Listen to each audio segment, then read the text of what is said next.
Ito yung sinasabi natin na your hard work is paying off, mga kapiksi, okay? Kasi ito yung mga rewards ni universe sa inyo. Bahagi ng inyong good karma din, mga kapiksi, dahil sa walang sawang pagiging mabuti nyo, paggawa nyo ng mga mabubuting bagay, mga kapiksi, kawang gawa, pagtulong, and pagsisikap at pagtsatsaga nyo, mga kapiksi. Kaya naman talagang matatanggap nyo yung mga rewards from the universe, which is deserve nyo naman talaga.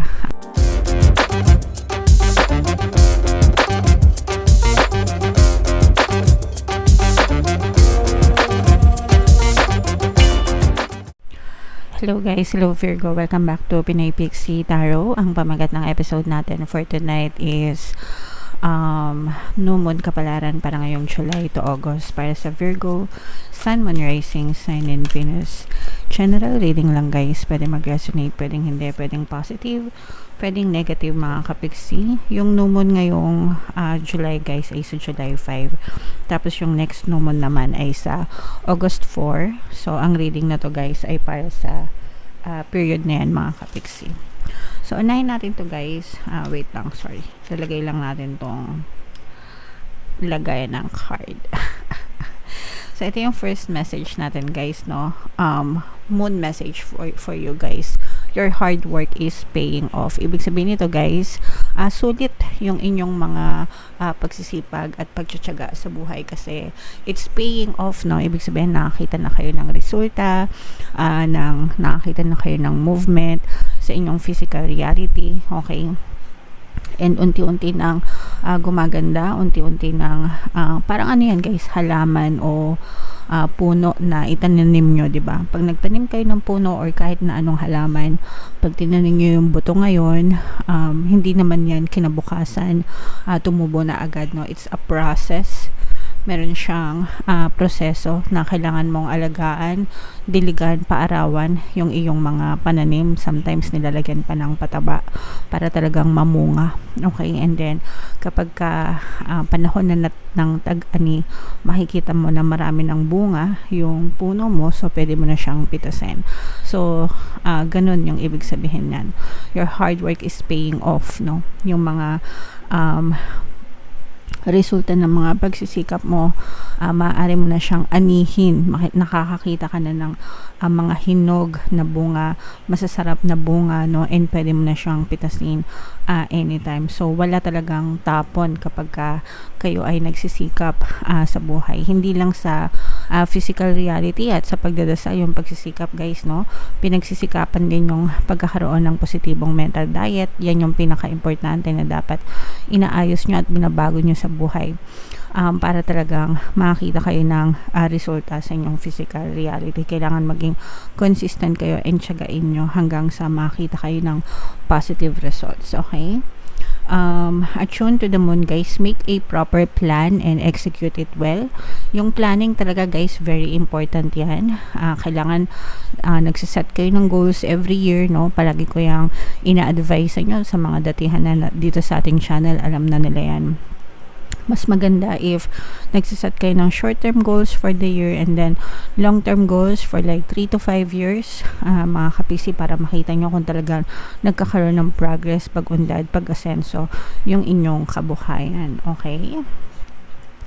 Additional meanings for this card guys, you need to be more disciplined to reach your goal. Disiplina lang naman talaga guys, no? Disiplina sa pagdadasal, disiplina sa pagkikilos, pagtsatsaga sa mga gawa, no? And most importantly, yung disiplina sa pag-iisip ng positibong mental diet. Paulit-ulit ako dito guys sa number 3 hanggang sa sumiksik yan sa mga isipan nyo guys, kasi yan ang makakapagpabago ng takbo ng buhay nyo, no? Kahit anong sikap nyo, kahit anong tiyaga nyo, kahit anong dasal nyo, kung ang mental diet nyo ay negatibo, hindi magbabago yung takbo ng buhay nyo. So yung number 3, pinaka-importante guys, dapat pinagsisikapan nyo rin yan. Dapat disiplinado kayo, okay? Hard work will make your dreams a reality. Again, tatlo na naman yung hard work na yun, no? Hard work sa pagdadasal, hard work sa pagkilos, and hard work sa positibong mental diet. Tatlong elemento yan guys, wag nyong kakalimutan. Dapat lahat yan ginagawa nyo para talagang maging successful kayo sa buhay nyo. This is a very good omen for study or teaching for some of you guys. Kung gusto nyo mag-aral, pwedeng-pwede. Kung gusto nyo magturo, pwedeng-pwede. Mga kapiksi, may mga available courses din tayong ino-offer sa channel natin. Meron din tayong mga manifesting group, no? Yung exclusive membership, pwede din kayo mag-join doon. Or kahit saan, guys, kahit anong gusto nyong aralin, magbasa kayo, manood kayo ng mga videos, mag-enroll kayo sa mga courses, sa mga events, whatever, mga kapiksi. Okay? And don't be too controlling or avoid anyone who is controlling. Wala tayong control sa buhay natin, guys. We cannot control kung ano yung mangyayari sa atin. We cannot control yung mga tao, circumstances sa paligid natin. Ang control lang natin, guys, is yung perception natin. How we perceive things na nangyayari sa buhay natin. We always attach meanings to things, no? And make sure na yung meanings na ina-attach natin is favorable sa atin. Okay? Alright. So, yan yung mga mensahe sa inyo, Virgo, ngayong new moon season. Comment down below, guys, if feeling nyo naka-resonate kayo dyan. Tingnan natin yung ganap sa inyo, guys. Shuffle ko to. Habang sinashuffle ko to, panoorin nyo muna, guys, yung video natin regarding sa ating paano mag-manifest ng abundance video course. Kapiksi, sawa ka na ba sa mga struggles at hirap sa buhay mo? Masipag ka ba at masikap sa buhay ngunit hindi ka pa rin umaasenso? Ilang beses ka na bang nag-attempt mag-negosyo at mag-invest pero palagi ka pa rin nalulugi? Sa pagkakataon na ito ay maaaring may subconscious beliefs ka na nagiging balakid sa iyong pag-unlad at pagyaman. Introducing, paano mag-manifest ng abundance video course.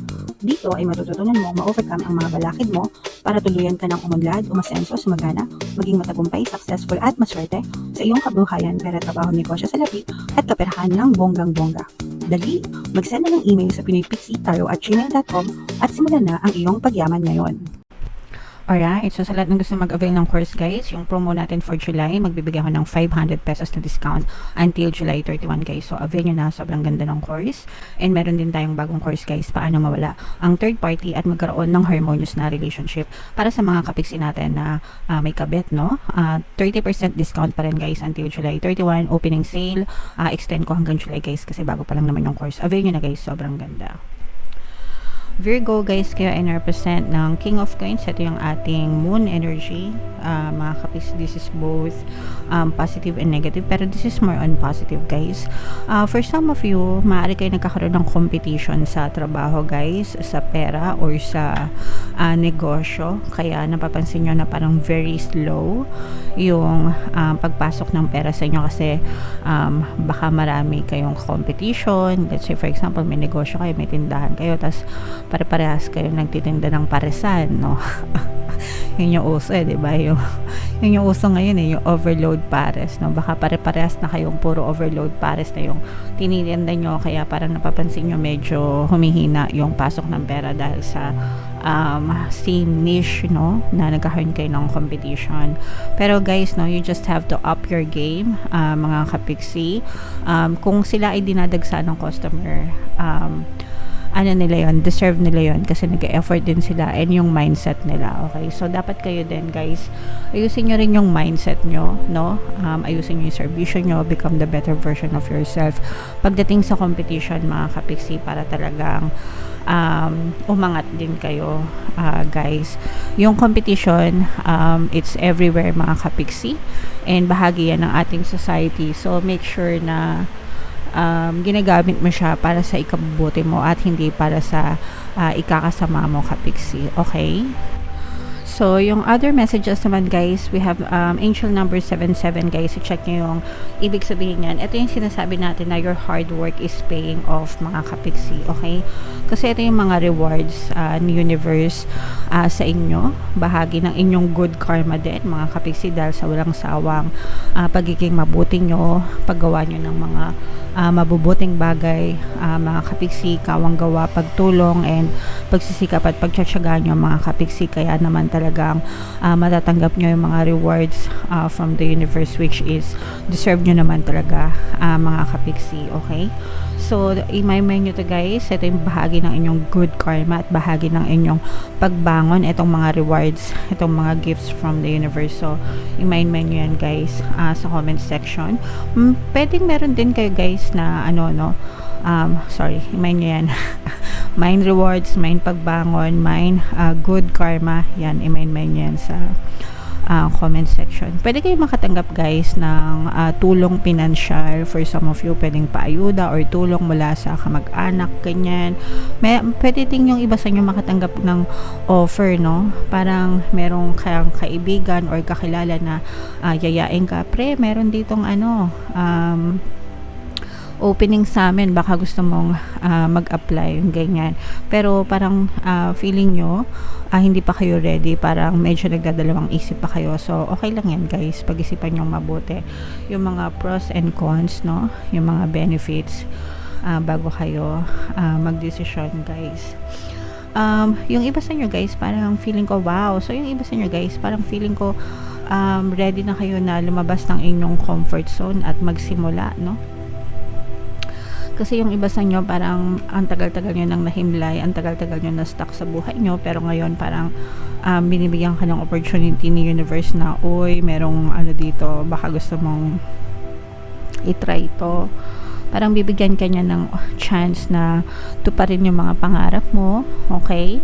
Pero you may need to get out of your comfort zone, okay? Kumbaga parang kailangan mong lumabas ng comfort zone mo para i-pursue yung dreams nyo. And most of the time naman talaga mga kapiksi, no, if nagawa mo na lahat, no, sa loob ng iyong fish pond kasi yung tawag ko dun sa comfort zone, no, wala ka nang ma-exhaust, diba? Malamang nasa labas ng comfort zone mo yung pag-asenso at pag-unlad mo. So it doesn't hurt to try mga kapiksi na lumabas ng comfort zone. Yung comfort zone guys, yung labas ng comfort zone parang ocean yan, diba? Pag nasa dagat kayo, yung comfort zone fish pond, ganyan ko siya dinidescribe. Diba pag sa fish pond, napakaliit lang, konti lang yung resources mo, doon at doon ka lang iikot. Pero pag lumabas ka ng comfort zone, para kang pumunta sa ocean, sa dagat, diba? Yung dagat, unli, no? Unli yung resources mo, kaya nga pinag-aagawan ng China, tsaka inaangkin ng China yung dagat natin, kasi nga unli yung resources, diba? So, ganun, mga kapiksi, no? Pag lumalabas kayo ng comfort zone, parang kayong pumupunta sa dagat and marami kayong resources. So, yung iba sa inyo guys, parang you are being encouraged by the universe na try mong lumabas ng comfort zone kasi baka nandun yung simula ng pag-fulfill mo ng dreams mo. Nandun yung mga unlimited resources na nag-aantay sa inyo. Okay? So, yan, i-main yan guys sa comment section. So, yan ang iyong reading, Virgo, ngayong new moon season. Comment down below guys if feeling nyo naka-resonate kayo dyan. Ito yung ating mga pampaswerte subliminal guys, pakinggan nyo para makatulong sa inyo. And ito naman yung ating success stories ng paano mag-manifest ng abundance video course. Click here to subscribe guys and click here to join our membership program. Thank you for liking, sharing, and subscribing, and see you again next time. I love you all guys. Have a nice day. Bye bye.